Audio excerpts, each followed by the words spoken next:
Corporate identity. So we've got culture, we've got strategy, and what we're now dealing with is how we want to communicate who we think we are, yeah? Or who we want to be. Yes?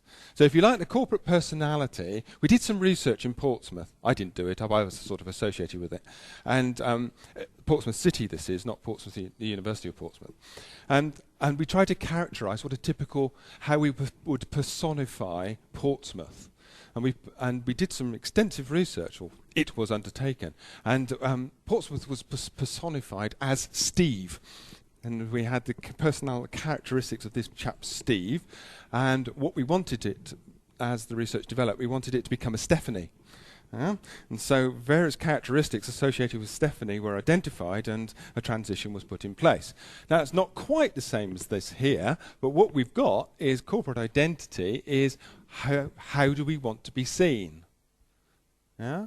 How do we want to be perceived? And we do that in one of three ways. Whoops, last one.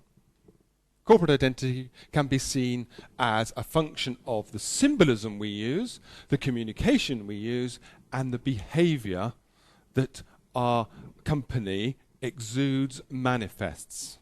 And this is known as the corporate identity mix. Burkitt and Stadler developed this, German authors, back in the early 90s, late 80s. And this idea has stuck. It's been promoted by Van Riel and von Brum, and it's stuck because it's actually very, very useful. Now, when we talk about corporate communication originally, a lot of it was about symbolism, the visual school, as Balmer refers to it, another author you might come across. And Balmer talks about the visual school of identity, which is really about graphic art and design. And corporate communication was just about logos and slogans, and that's all it was. And when you wanted to change or rebrand, you just went to a graphic design artist, and you got your new brand. And it cost you several tens of thousands of pounds, if not more. Thank you very much, and off we go. That idea has now been put in its place. It's still important, but it's not the only element. What we now have to complement the visual school is the strategic school of thought. And the strategic school of corporate strategy, if you like, relates to ideas about behavior and communication. Now, corporate communication, I'm going to go into a little bit more detail later on in this lecture. So I'm just going to move on here to talk about behavior. I think this is the most difficult part, because you can communicate to your clients and show what you want to be, and the client can buy your idea or your image. But internally, it's the most difficult thing to do this transaction from how you were, from how you want to be. And it's very complicated sometimes, because you just change everything in your company, from website to all the kinds of communication, but your staff still present the company as the previous way, and they cannot see these changes happening. Right, okay. I'm sure that happens. It happens a great deal. But what we've got to make sure is that the methods we use to change the behavior of staff are effective. So how can we change the behavior of staff? What do we do? Sometimes I think they change their staff. That's a bit radical and expensive. And ethically not sound. No. So what can we do? Training. Training. Very, very important. Very, very important. Training, and what would we train them to do? Training about the corporate objectives of the company. Absolutely, bingo, spot on, good. What we're trying to do with our training, the focus should be on the mission and values of the organization. Because what we want to encourage is an identification with who we are. And we're about, honesty, customer fairness, and quality, whatever it is, whatever the attributes are. And if we can instill those values into them with our employees so that they share them, and those who don't very often leave, which is fair enough. But what we need to do is to create a strong culture that embodies those values, which we can help our employees to understand. Somebody wanted to ask a question. Yes, sorry. Okay, in terms of behavior, shouldn't we, before trying to train and change our staff, unfreeze the situation in which we are now? Because probably the staff is a little bit stuck in that situation. So it doesn't actually, as Anna said, they're not actually prepared to change and see things in a different way. Well, our responsibility as managers would be to help them see something else. We must give them the opportunity to see a different way of working and to see the benefit of working in a different way.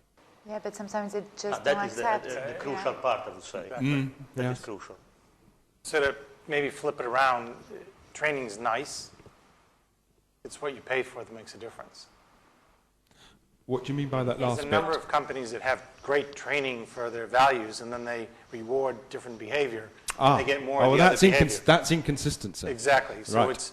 you can train all you want, but if you're rewarding for something else, you will get I entirely something agree. else. Yes, we must be consistent. But I think that there are two things that I think are quite interesting. Is that when we recruit, I always show the college logo to lecturers and I say, can you sustain a relationship like this?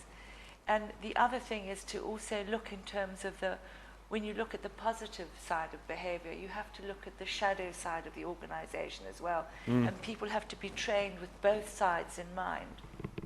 Yes, they do. There has to be equity. It mustn't be propaganda and it must not be indoctrination. But if we believe in the values by which we want to operate, then we've got to enable everyone to share those values and to operate by those values. Because that's what's seen from the outside. When I left university, I went to British Airways Graduate Training Scheme, and they introduced, little bit later, I think, or around that time, a training program where all contact staff had to go on a week's training program at Heston, and it was called Putting People First. We're going back a few years.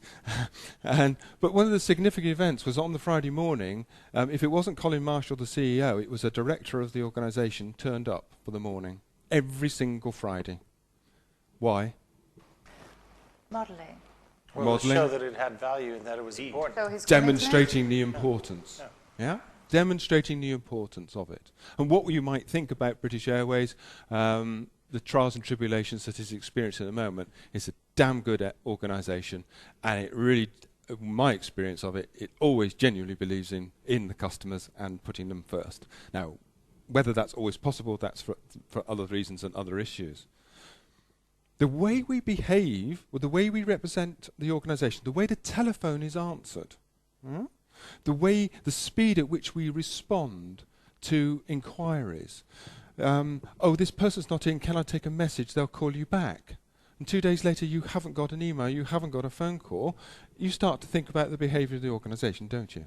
It needs to be on the ball. And we need to enable people to be able to do it. And behaviour is reflection not just in the sales function, it's at all points of stakeholder interaction, stakeholder theory. Yeah? So that's why training is really important, because it has to go across the organisation, not just those with customer contact. Corporate identity, corporate image. These two things are interrelated. I'm going to talk about symbolism later on. It's quite an interesting area, and it's not written about a great deal these days, and I will touch upon that later.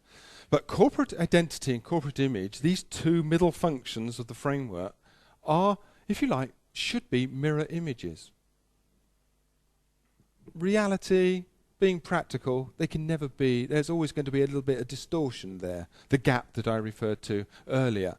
But what we really need to do is to understand what it is that we're trying to communicate about ourselves and measure on a regular basis, not once every 4 years, probably once every 9 months, how we are actually perceived. Because we need to maintain a watching brief on the way we are perceived by stakeholders.